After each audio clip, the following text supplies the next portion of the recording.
ধন্যবাদ। আসলে এখনো পর্যন্ত যেহেতু বেশ কিছু কাজ বাকি, গ্যাজেট হয়নি এবং গেজেট প্রকাশিত হলে তারপর শপথের বিষয়টা আসবে। যতক্ষণ না এই সমস্ত অফিসিয়াল ওয়ার্কগুলো শেষ না হচ্ছে, ততক্ষণ আসলে এত দূরবর্তী চিন্তা করছি না।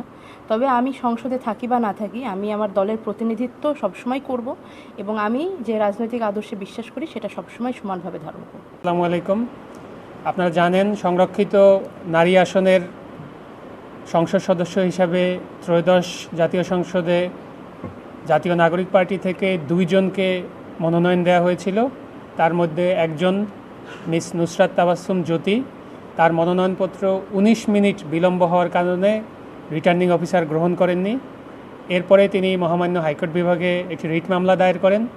সেখানে মহামান্য হাইকোর্ট বিভাগ নির্বাচন কমিশন এবং রিটার্নিং কর্মকর্তাকে তার মনোনয়নপত্র গ্রহণ করে আইনত সেটা যাচাই বাছাই করার জন্য নির্দেশ প্রদান করেন।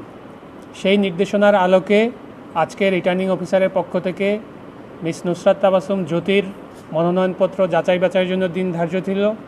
আজকে তিনি সেখানে উপস্থিত ছিলেন।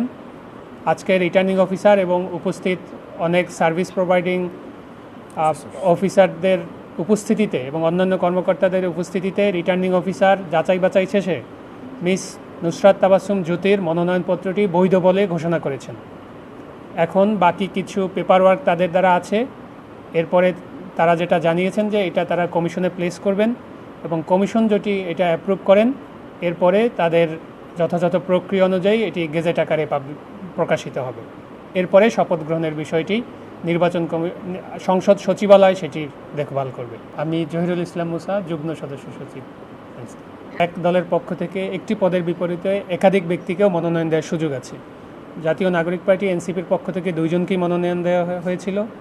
তার মধ্যে মিস মনিরা শারমিনের মনোনয়নপত্রটি কিছুটা আইনগত জটিলতার কারণে গ্রহণ করা হয়নি।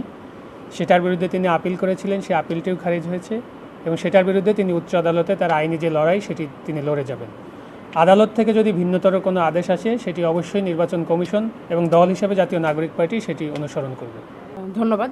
আসলে এখনো পর্যন্ত যেহেতু বেশ কিছু কাজ বাকি, গ্যাজেট হয়নি এবং গেজেট প্রকাশিত হলে তারপর শপথের বিষয়টা আসবে। যতক্ষণ না এই সমস্ত অফিসিয়াল ওয়ার্কগুলো শেষ না হচ্ছে, ততক্ষণ আসলে এত দূরবর্তী চিন্তা করছি না।